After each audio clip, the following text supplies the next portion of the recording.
going on, everybody? Welcome back to the channel. So look, I gotta make another video today because I sat down to watch day two, going over some stuff, listening to some of the guys talking.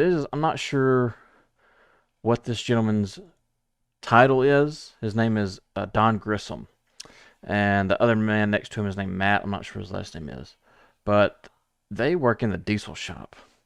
And I'm just gonna just listen to what Robert Primus here on the right asked, and then you'll see these two gentlemen on the left hand of the screen.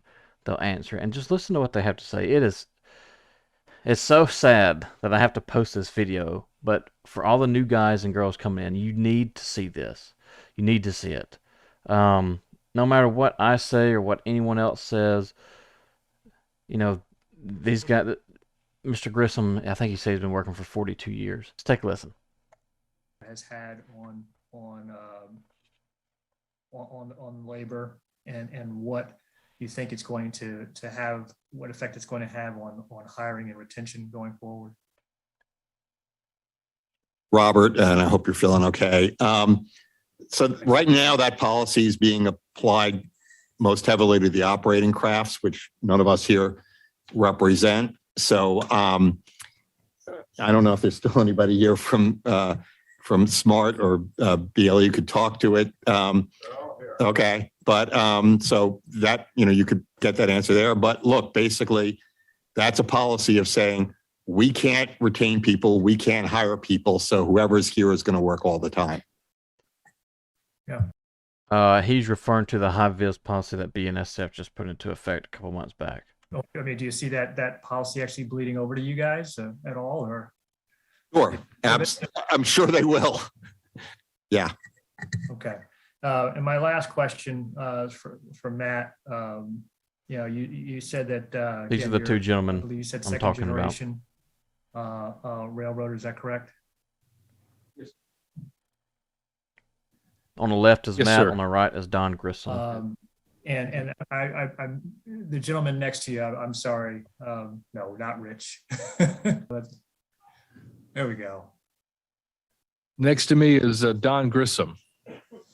Don, let me ask both of you. You guys have both had great careers, and you guys were brought into the railroad obviously due to, at the time, the career, as you said, what it offered. Sitting there today, if you guys were coming in and looking at the railroads today, would either of you consider a career joining the railroads now, knowing what you know now?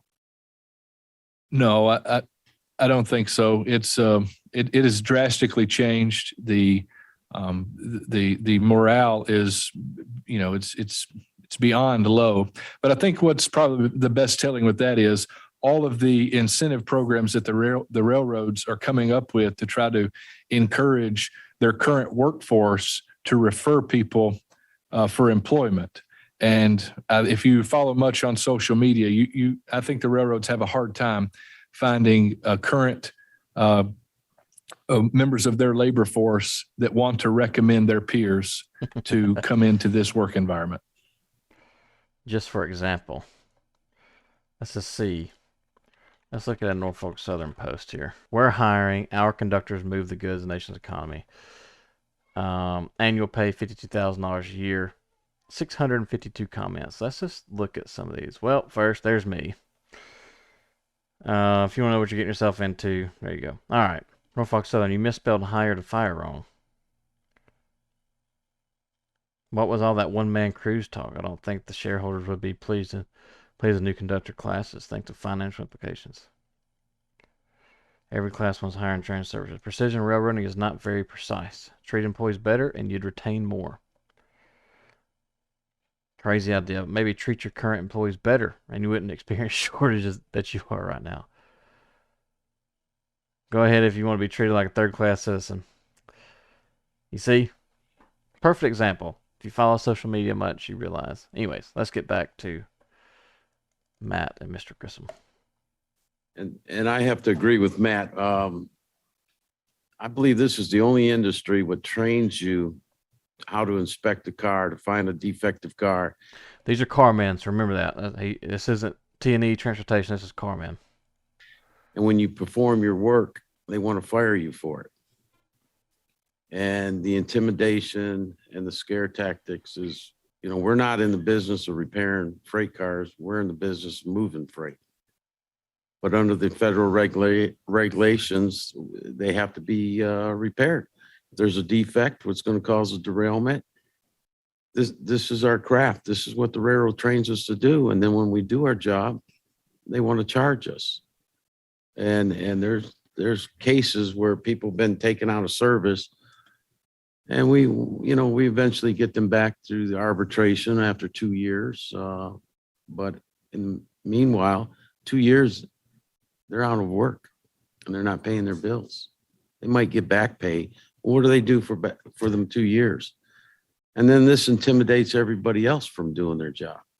And this is the day-to-day activities what we go through. So let me ask you, especially, you know, the fact that you guys have done what you've done for so long, and obviously you love what you do. You know, would it be fair to say that it's painful for you to even say that you wouldn't join today, considering that, you know, you've been in it for 40 years and you know, for as long as you have been? Is it you know, fair to say that it's painful to see this transition? Well, it's painful to see the transition, and it's that pain is, you know, it's most noticeable when you are on the shop floor or in local lodge meetings and you're hearing the real life stories of the, you know, the continued degradation of the workforce, just continued abuse of excessive overtime, forced amounts of overtime, inability for people to have a work-life balance, and people, you watch them walk away from what were prized careers. That's absolutely painful. And not only hearing from our members, but the members' spouses are not. This is big right now for conductors' wives. Even carmen's, as Mr. Grissom saying, but real big for conductors and engineers' wives with this high-vis policy. Now calling us and complaining about everything. We never heard from the spouses before, but this is what we're hearing now. All the complaints and the long hours and unsafe and the fatigue they're going through. I appreciate that. Thank you. Well, that's it, guys. Something I saw that I figured you guys really need to see, you need to listen to, especially for the new people coming in. I know these were Carman and Carman bosses or whatever, but transportation scientists are different. The morale's down. You got high vis at BNSF. Norfolk Southern's attendance policy's crap. CSX attendance policy's crap. Morale's crap. You got CSX CEO talking about one-man crews. You got Norfolk Southern talking about they're going to hire like crazy. And they are hiring, but they're shoving conductor trainees out and throwing them to the wolves by themselves after, 6 to 8 weeks after on-the-job training. There's a lot of crap going on, and they're trying to get caught up because they've been caught. They've been called out in a bad spot. They're looking real bad right now. So, anyways, I don't have my hat on, but if you'd like to buy a Railroad Talk hat, there's a link down below. I'm working on getting some shirts and stuff that you guys might be interested in. Appreciate you guys subscribing to the channel, liking the video, comments. Give me your opinions on that stuff. I appreciate it. And I'll probably have a video for you here in another couple of days, maybe tomorrow, depending on what I hear. So, who knows? I'll see you guys soon. Bye.